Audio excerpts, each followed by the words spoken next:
If I can do it in 1 week, magre-resign ka? Yes. O sige, call ako. Call ako. So, now answer me.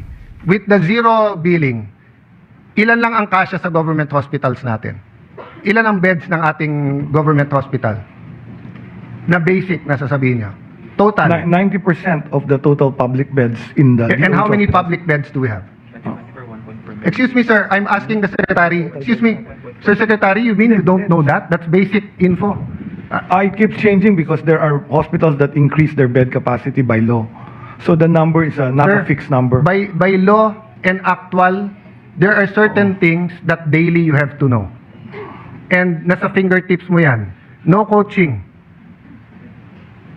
I am testing the secretary precisely because I want to know if he's diligent on this or not. You don't have to give me the exact. You can give me a ballpark. Oh, so more or less, ilan ang bed capacity natin? Sir, Mr. Sergeant of Arms, pakitanggal yung naka-black na jacket. Sinabi ko na no coaching eh. Please leave the room. Mr. Secretary, good evening po. Can you just, before we go to the no billing, sir, can you clarify? So the policy now is, kasi meron pang private, pang LGU. So can we state it? No? So ang zero billing, wala talagang babayaran. Tama po? Yes, Mr. President. Wala pong binabayaran. And that is for government hospitals? For DOH. DOH, government retained hospitals. Okay. And you don't have to be an indigent? There's no need to be classified as Okay. indigent. For indigents, it is zero billing in private hospitals as long as it is within the case rate. No, dun muna ako sa sa non-indigent. Indigent. Sa private indigent? hospital. Indigent in a ward accommodation, it's a PhilHealth policy that there will be no balance. No balance. Wag muna tayo sa no balance. Ang nasa batas, zero balance? No balance. No balance ang nasa batas. Policy, Okay. it's not a Dun law. muna tayo sa no balance. Sabi sa batas, pag indigent, no balance. Zero po pay. Basic accommodation. In basic accommodation. In basic a government accommodation, hospital. yes. Yes. Within the case rate. Yes, within the case Right? rate. Yes. So, even in private hospitals ngayon, pwedeng pumunta pag indigent, basta't within the case rate. And in the basic accommodation. Basic accommodation. So, sa charity ward. Yes. Okay. So, they can go at dapat, anong ginagamit natin doon? Zero or no? No balance. Case rate. Case rate. Case Yeah, rate. That's but- called the PhilHealth benefit case rate. Yes, but in So the law, they use there's, the case rate. in the law, it says no balance. Zero po pay. Meaning, aalis ka, wala kang babayaran. Which kasi law walang are you balance. referring, Mr. President? Sorry? Zero po pay. Which law? No, kayo nag-mention on last year that in the law, Zero po pay. it's indigents lang ang covered nun, nung no No, balance. the no balance billing is a PhilHealth policy. That if you are paid the case rate, if you are deemed as indigent and you are in the any government hospital, even private, no? Even private, there should be no copay. That's the term of the policy of the no balance Yes. billing. So, You have to be indigent. Yeah, to be fair, Secretary, I'm not sure now if it was the Pinoy or the Duterte administration that announced nga. Pinoy. Diba? Pinoy, Your Honor. Okay, Pinoy, na no balance. And last year when I was asking you na hindi naman nasusunod yung no balance, you clarified. Pag indigent, within the case rate, no balance sila. Yes. And it's in the law. So it's not only a policy of the PhilHealth board, it's in the law. So I think the complication here is how much does PhilHealth pay? So if the PhilHealth rate, so there is a certain cost to take care of a patient in a hospital, whether government or private. If the cost that PhilHealth covers, which is the case rate at that time, was enough for no balance, that was the policy that PhilHealth wrote down as a policy. Yes, and that's why I was criticizing it last year because last year's budget, no, that's why I was criticizing it because when we spoke 23 for the 24 budget, ang last na review ng case rate was still 2017. So, syempre, napakababa na nun. So, hindi naman natin binabago yung no balance, pero ang layo na nung inflation or ibang cost, no? So, I'll go back to that later, sir, with your permission. Let's go muna sa LGU. Sa LGU, ano yung rules sa no balance? LGU hospitals? Indigent, no balance billing. Case rate only in a basic accommodation. So, why don't we start calling it a case rate rather than no balance or zero balance? Para hindi natin nalilito yung publiko. Yun kasi yung naging program.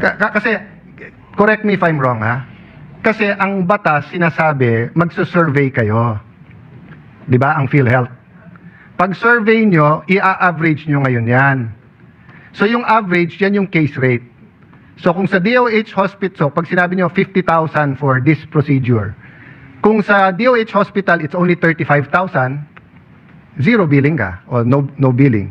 Pag pumunta ka sa isang private hospital and it's 50,000 within the case rate, zero billing ka. But kung ikaw mismo pupunta ka sa mas mahal na hospital and it's 70,000, bayad ka ng 20,000. Because the intention of the law was, in the average, there's more than enough hospitals na you will go na it's 50,000. Pero pag hindi mo inayos yung case rate, yung average, de halos kahit saan ka pumunta, over, edi natural magbabayad ka. Di ba? So the no billing or zero billing, ang kambal niyan yung case rate. Tama? Correct. Okay. Ang problema, because of the scandal, etc., and I knew, sir, wala ka pa nun, yung presidente natin ng PhilHealth, ang ginawa niyong remedyo na lang, quick ano na lang, 2024, is you just had a order na 30% na lang increase sa lahat. Tama po? 30% plus another 50% increase in case Yes. rate. So the total increase as of today is 80%. Yes, 30% nung 2024, and then nagsunod nga, same year, another 50%. Okay? Correct. That's correct. Matatapos na yung 2025. Ba't hindi kayo nagsasurvey?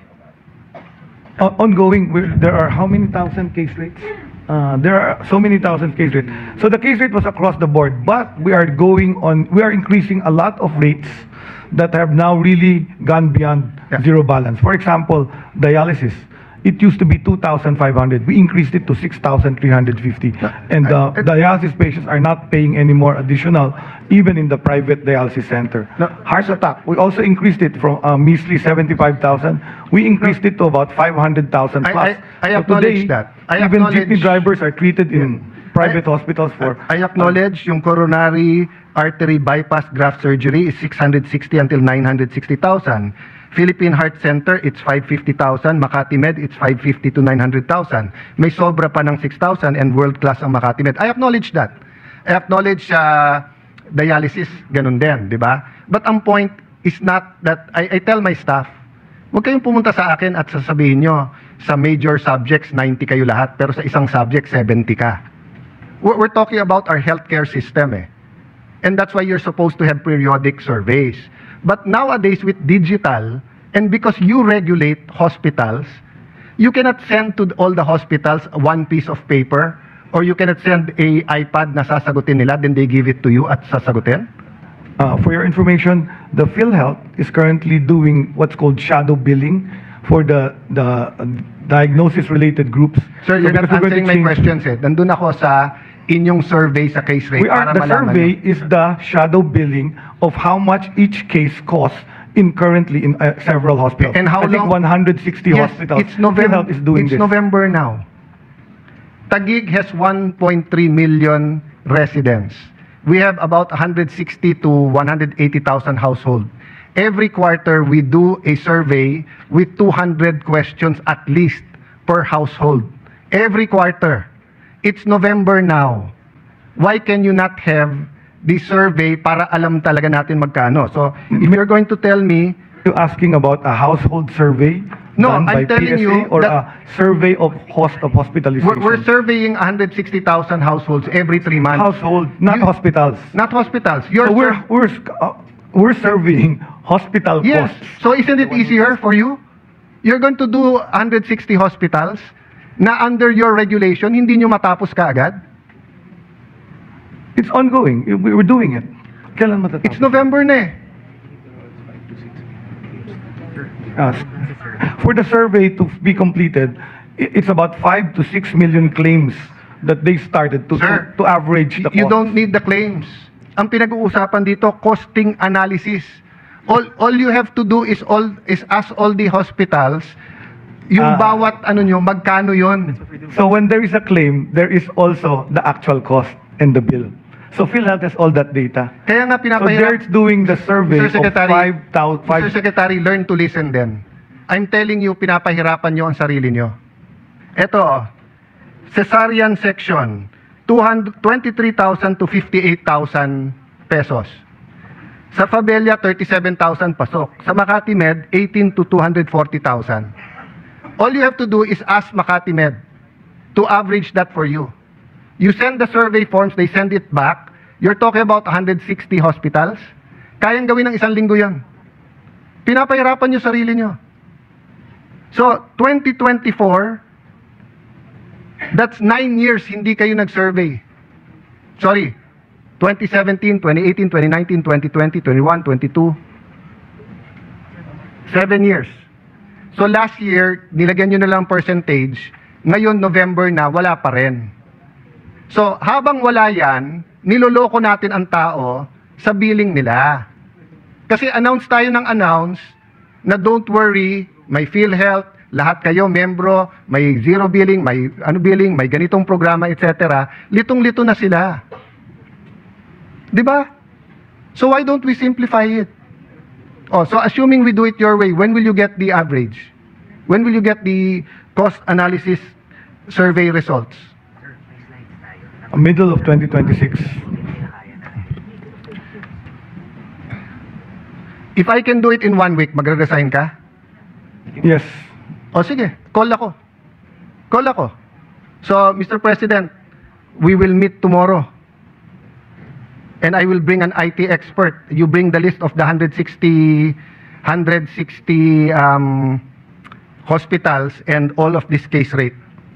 Okay? No, sir, hindi pwedeng tungo-tungo lang dito sa Senate. Seryoso tayong pinag-uusapan. Be here at 4 o'clock tomorrow? Can you be here at 4 o'clock tomorrow? PhilHealth, President?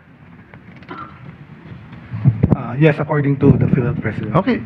The yes is okay. So my staff, please make sure. Oh, sir, do you acknowledge na yung present 80% nyo, marami pa rin doon ang sobrang kulang? 80% of... No, yung inyong plus 30% plus 50%, do you acknowledge na marami pa rin na hindi na if you average it out and go to different hospitals, kulang siya?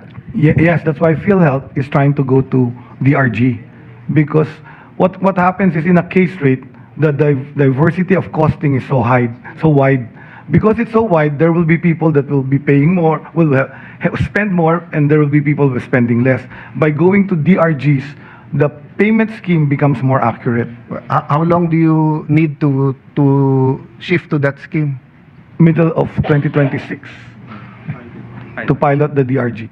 So ipapilot nyo Right pa lang. now, it's actually being implemented as a shadow. Yeah, Mr. shadow Secretary, billing. what I'm trying to tell you is even in the present cost analysis, you can do it right away and people won't suffer. But hindi nyo nalang aminin na kulang ang pera nyo, kaya hindi nyo magawa, kaya hindi nyo matupad yung pangako dun sa law na zero billing.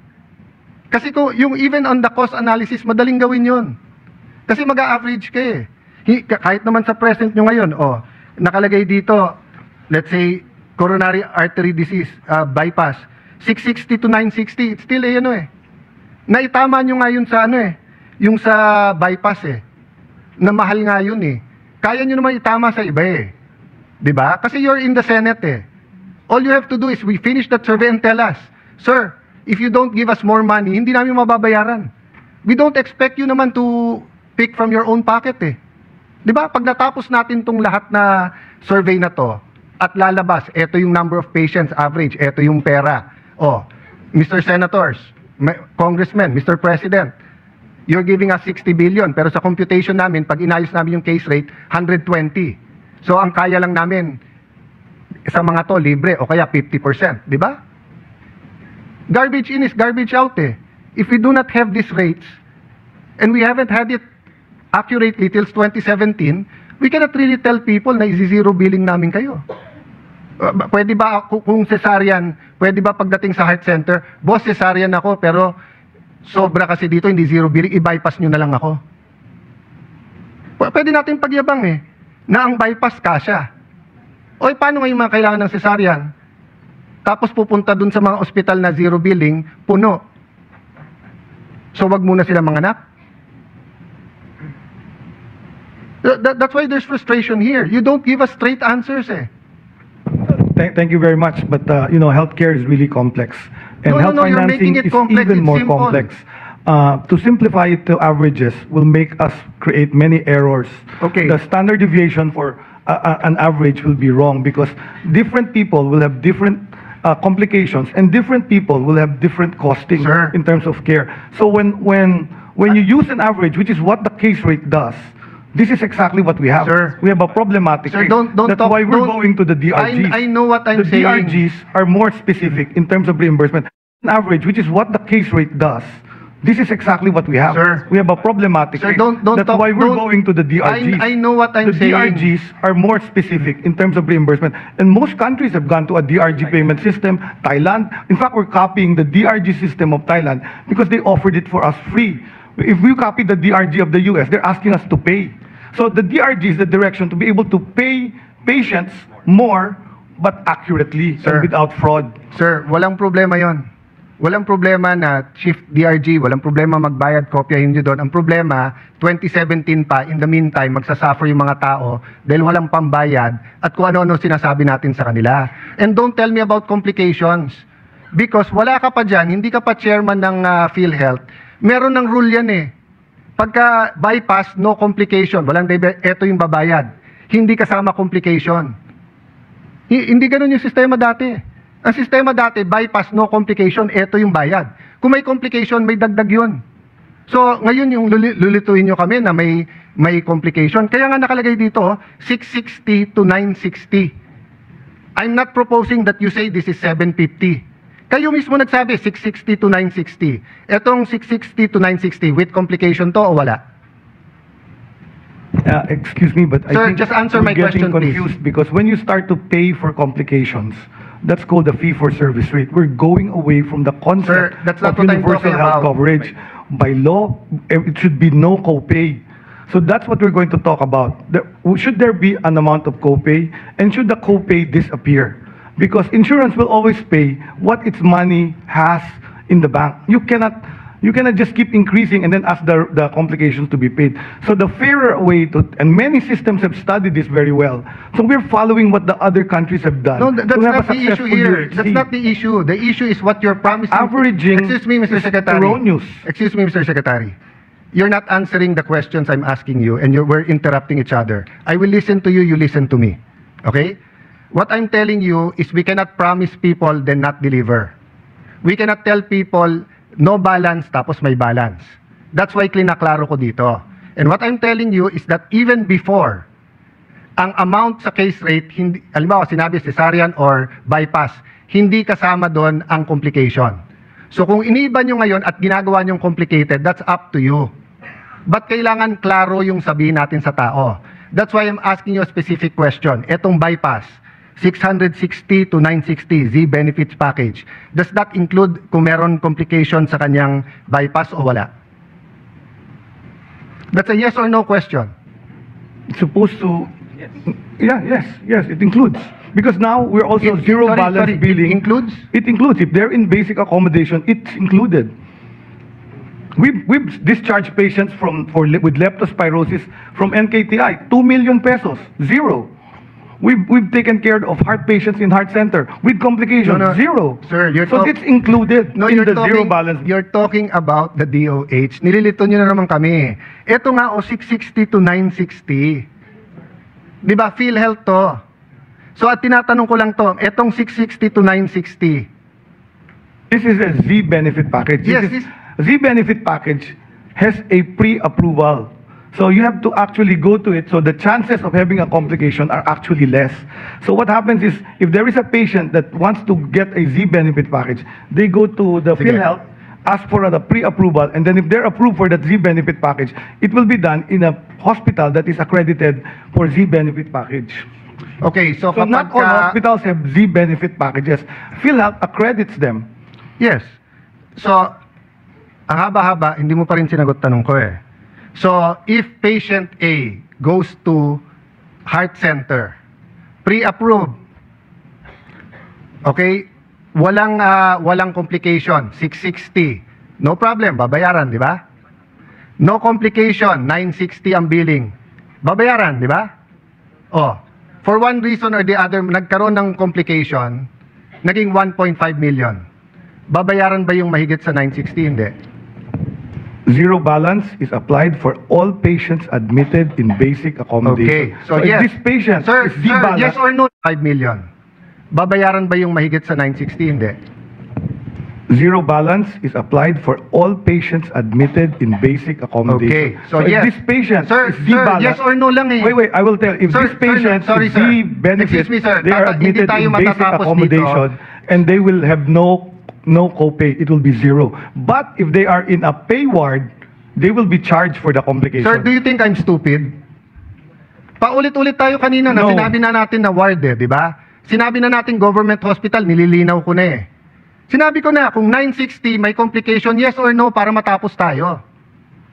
Di ba, para matapos tayo. Mr. President, I think the Secretary wants to go back tomorrow. Let's just go back tomorrow. Let's have every day na lang to. Simple-simple tanong ko sa iyo eh, para matapos tayo eh. Ayaw mo sagutin eh. Di ba, tinanong ko sa iyo, heart center. Heart center is a Heart government. center, zero balance. Oh, zero DOH balance. Hospital. Sir, hindi mo pwedeng yes or no? I said yes earlier. Oh, then stop at yes. Okay? Oh, so 960, walang complication, bayad. Sabi mo yes. 1.5 million dahil nagkaroon ng complication ha. Ano to? Indigent nasa babayaran dahil zero billing. Okay. Lipat ka ngayon sa private hospital. Naka charity ward. Walang complication. The 660 till 960 covered, di ba? Yes, okay. Nagka-complication, 1.5 million. Magkano lang covered? 960. 960 lang. Yeah. So that's what I'm saying from the start. Yung cost mo na to doesn't include complications. So don't tell me kanina na complex kasi to kasi pwedeng may complication. Yung amount mo dito is for basic. So if you do the survey in all the hospitals, then announce to people, eto yung rules. Kung government hospital, ganito. Kung private, ganito. Ilan kami dito, si Senator JV, nakailan amendment na yung PhilHealth, we were here then. So we know the law. We know na kulang ng pera. Hindi yun yung issue. Ang issue, chairman po kayo ng PhilHealth, hindi nyo ginagawa yung survey. And then sasabihin nyo mag-migrate, pilot pa lang, next year pa lang. So in the meantime, each and every one of our constituents na may problema, hindi makapagpagamot. Oh, now answer me. With the zero billing, ilan lang ang kasya sa government hospitals natin? Ilan ang beds ng ating government hospital? Na basic na sasabihin niyo. Total. 90% of the total public beds in the And how DOH many hospital. public beds do we have? 24 Excuse me, sir. I'm asking the secretary. Excuse me. Sir Secretary, you mean you don't know that? That's basic info. I keep changing because there are hospitals that increase their bed capacity by law. So the number is not Sir, a fixed number. By law and actual, there are certain things that daily you have to know. And nasa fingertips mo yan. No coaching. I am testing the secretary precisely because I want to know if he's diligent on this or not. You don't have to give me the exact. You can give me a ballpark. Oh, so more or less, ilan ang bed capacity natin? Sir, Mr. Sergeant of Arms, pakitanggal yung naka-black na jacket. Sinabi ko na no coaching eh. Please leave the room. So it's probably about 800. Suspended. Sinabi ko na